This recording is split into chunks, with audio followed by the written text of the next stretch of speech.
Welcome to the Peaceful Life Podcast, coming to you from a cottage in the woods in the lovely mountains of California. Guess what? The Peaceful Life Podcast has been on the air for a little over 4 months, and I just reached over 2,000 downloads. But I don't advertise anywhere because I was hoping that people who needed the Peaceful Life Podcast would organically just find it. And you have. So thank you.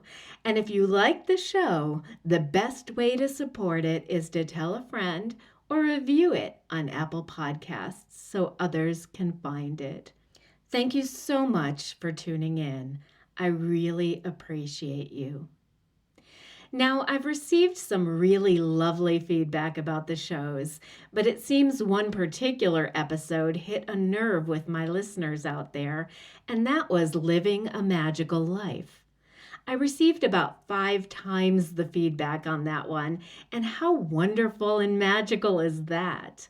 So here are a couple of my recent messages that I'd like to share with you. I can so identify with what you said about the magic in your life. So many happy coincidences have happened to me, and because I'm Christian, I attribute it to God blessing us. One happened when my daughter was a little girl, about 4. We didn't have a lot of money back then, as my husband had just lost his job. One Saturday, my daughter and I watched a Shirley Temple movie, and she was completely obsessed. She wanted to be just like her. She kept saying she wanted a Shirley Temple dress, a Shirley Temple dress. I looked at the dress, and it was checkered with a big white bib and a bow at the neck. Since the movie was in black and white, I really couldn't tell the colors. Well, I never promised anything because I really couldn't afford new clothes back then. In fact, I got all of our clothes at thrift stores. Plus, that dress was 70 years old.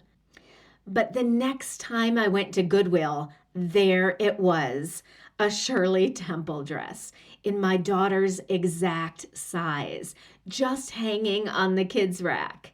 It was almost an exact replica of what was in the movie.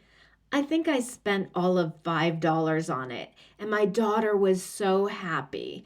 As soon as she saw it, I didn't even have to say anything. She shouted, "My Shirley Temple dress!" Anyway, that was my story, and thank you for reminding us that there is magic in the world.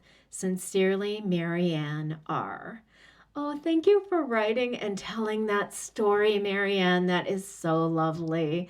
And I don't know how old your daughter is now, but I'm sure she was so happy with the magic that God, Goddess, whomever, the universe brought to you on that day, giving your daughter her Shirley Temple dress. That makes me feel very happy. Here's another one. Hi, I want to respond to 2 of your shows, Nature and The Magical Life.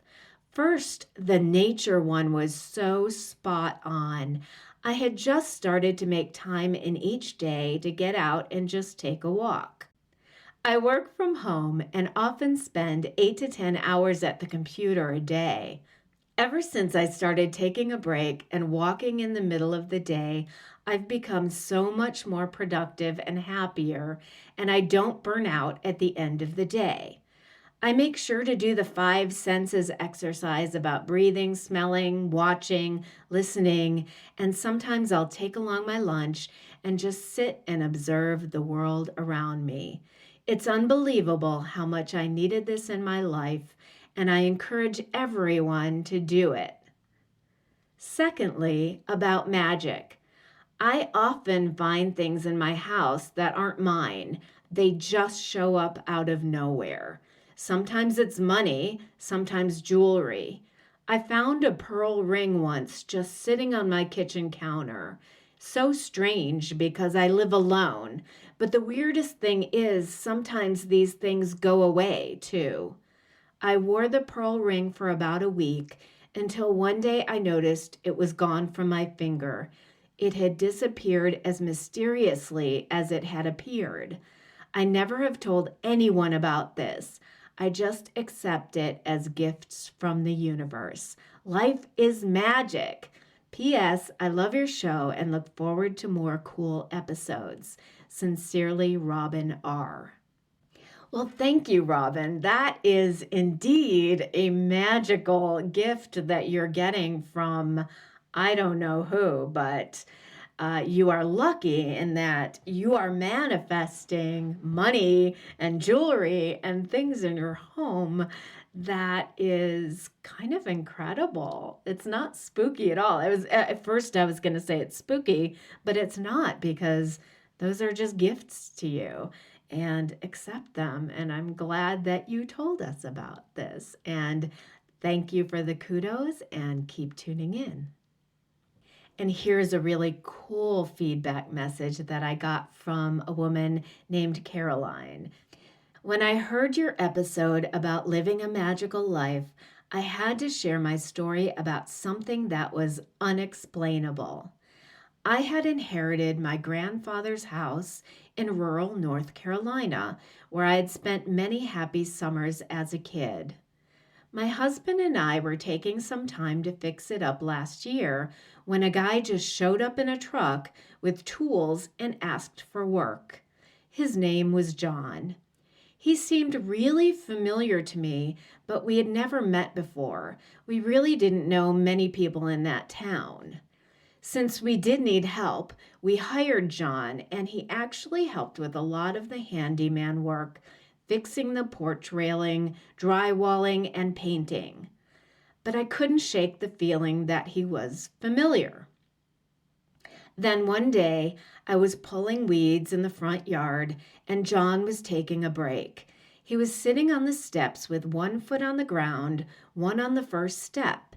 He had a transistor radio, remember those, where he was listening to some baseball game, and a can of Coke sat next to him. I gasped. My husband came up to me and was like, "What's wrong?" I pointed to John and said, "I have a picture of my grandfather in that very scene." Oh, I just got chills reading that. I realized that John reminded me of my grandpa Ted. Even his posture was like my grandfather's, a little hunched over. That night, I dug up the picture in my old photo album and showed it to my husband, and his eyes bugged out. He said, "That is John." I know, right? There was even a radio in the picture and a can of beer, although not Coke. But Grandpa had one foot on the ground and one foot on the first step, just like how John was sitting that afternoon. It was so weird. I don't know if Grandpa Ted sent John to us to help fix up his house, or if it was him, who knows, like reincarnated. All I know is that it was a magical moment in my life. Sincerely, Caroline D. Well, I still have chills from that story. I think that is incredibly amazing. And in my world, I would say that John was the reincarnation of your grandfather, and he came to help you fix up his own house. But that's just my belief system.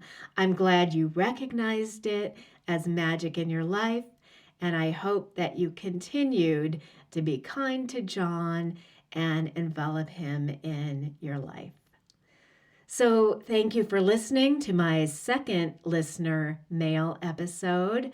I really want to reiterate that I appreciate each and every listener out there. You are incredible human beings.